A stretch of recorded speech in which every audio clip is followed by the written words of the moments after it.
Ladies and gentlemen, the Newton Nomadic Theater presents Story Slam.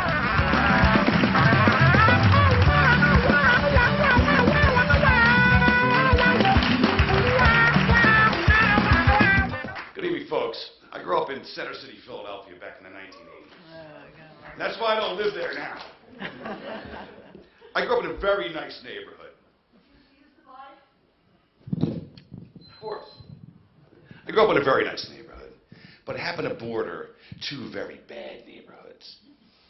There was the tough Irish neighborhood, they had the Taney gang. And then the other neighborhood was sort of like the 1980s version of the Crips or the Bloods.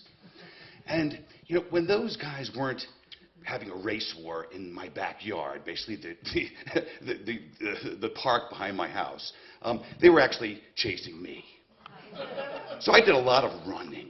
My whole childhood was just full of running here, running there. And, you know, me and my friends, we must have liked running a lot because we used to do things that would actually make us run more. Like throw things at people and run away, or, you know, just do things and have to run away. You know, and basically, you know, if I had to write an autobiography of what my life was like from age 8 to 18, I would call it Throwing and Running. Now, my father was a college professor, and he was an educator, and I was an only child, kind of a troubled child, so I got thrown out of every school that I actually went to. And at the end of high school, my father said, "We got to get you out of here. We got to get you out of Philadelphia. You've got to go to prep school." So he sent me to Worcester Academy. Worst year of my life. Absolutely horrible. But I came up to Worcester Academy, and, you know, I actually, you know, got to coat and tie prep school and, you know, Buffy and Miffy and all that stuff. And it was really terrible because I lived in a dormitory, and everybody in the dormitory was on a sports scholarship except for myself. You know, there were football players and hockey players, and I happened to be half Jewish, right? So, again, more running. So I went to college. I went to Northeastern. I actually dropped out of Northeastern because, you know, I still hated school, and I opened a restaurant in Roslindale, a barbecue restaurant.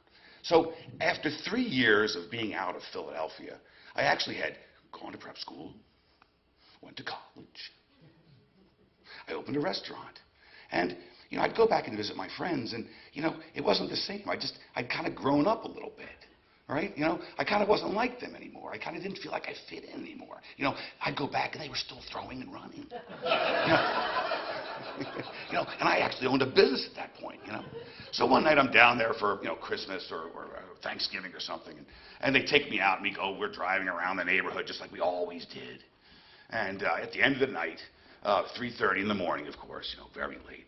And what every man, woman, and children in Philadelphia does at 3:30 in the morning is they go get a cheesesteak. Because these places are open all night long. You can get a cheesesteak 365 days a year, 24 hours a day. Christmas Day, you can get a cheesesteak. So at the end of the cheesesteak, I say, "Guys, you know, it's time to go home. Just drop me off." And they're like, nah, we're going to go get a couple more beers. And I said, "Well, it's 3:30 in the morning. Where are you going to go?" And they said, "We know a place." Middle of South Philadelphia, little tiny row houses, you know. We're going down. We get to the end of the street. And there's this little, like a bigger row house at the end. And we knocks on the door. Hey, it's Mike. I'm a friend of Sal's." And we go in. And I'm looking around, and it's a full bar. You know, poker machines, poker tables, music going, and it's a full operating thing, no sign on the door. And I'm looking around, and all of a sudden, you know, you can kind of hear a pin drop, right? And everybody's kind of looking at me like the new guy, like, you know, the guy that nobody knows. And I kind of take inventory, and I'm like, I'm wearing some nice shoes, I got some khakis on, I'm wearing a pink eyesight shirt with a little alligator on it. And my friend kind of understands what's going on. He goes, he's a little bit in trouble there. He goes, "Hey, Vito, Tony, I meet my friend Walt from Boston over here, you know." And I kind of realized where I was. I was actually, at 4 o'clock in the morning, I was standing in the middle of a mafia speakeasy. So I get a beer, and I'm kind of a little nervous, and, you know, and my friends disappear. They go upstairs. You know, I don't know what the hell's going on upstairs, but they're upstairs. And I'm standing there, and you know, I'm drinking my beer, trying to look kind of cool and tough, you know, which I wasn't at all. And I have my, I'm drinking my beer, and imagine my surprise when all of a sudden, bam, bam, bam, the door comes flying open, goes into smithereens. About 19 SWAT cops come running through the door, guns ablazing, right? Just basically had guns out. People are just diving on the floor. People, absolute mayhem. You can't believe what's going on here. The bartender, Vito, Tony, something, he grabs the cash register, and he's trying to run away with the cash register, because you're not supposed to be selling liquor, because it's an illegal bar, right? So he goes to go, take the cash register, and he's not very agile at 300 pounds, right? And he basically trips, and he throws, and the cash register goes flying through the air into the middle of the room, and the money just all over the place, just the thing explodes. Well, meanwhile, everybody else is basically emptying their pockets as fast as they can, throwing everything they have onto the floor. Right? Kind of like, when you see the kid drowning at the end of the pool, right? You're running toward the pool, throwing things, before you're going to jump in, right? I mean, there is stuff on the floor you can't imagine. There's guns, there's bags of drugs, there's money, list of people to kill. I don't even know what was on the floor there. But basically, everything's on the floor now, right? So this goes on for about 20 minutes. And I'm just standing there with my hands on the bar, not moving a muscle, and drinking my beer, saying, don't shoot me. Please don't shoot me. Please don't shoot me. Everything kind of calms down. About 60% of the people are now in custody. And I see the cop standing at the door. I'm like, I have to get out of here now. I don't care where my friends are, I'm leaving. Cop standing there, a huge cop, right in front of the door like this. And I'm like, I walk over and I'm like, excuse me, officer? Can I? And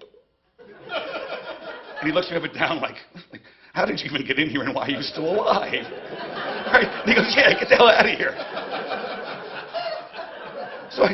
So I basically, I go outside. Now I'm alone. I'm about 5 miles from my house in a terrible neighborhood. This is before cell phones and taxi cabs don't come to that part of town. So I'm basically stuck there. I'm like, what am I going to do? So I'm sitting there on a stoop down the road. And, of course, my friends come running around the corner, right? Running again, right? We get in the car, we're driving, I'm like, what the hell was that? We're speeding down the street. What the hell was that? What do you mean bringing me? They go, that happens all the time. He goes, we know another place. You do not know a place. You do not know another place like that. You were taking me home this instant. Good night.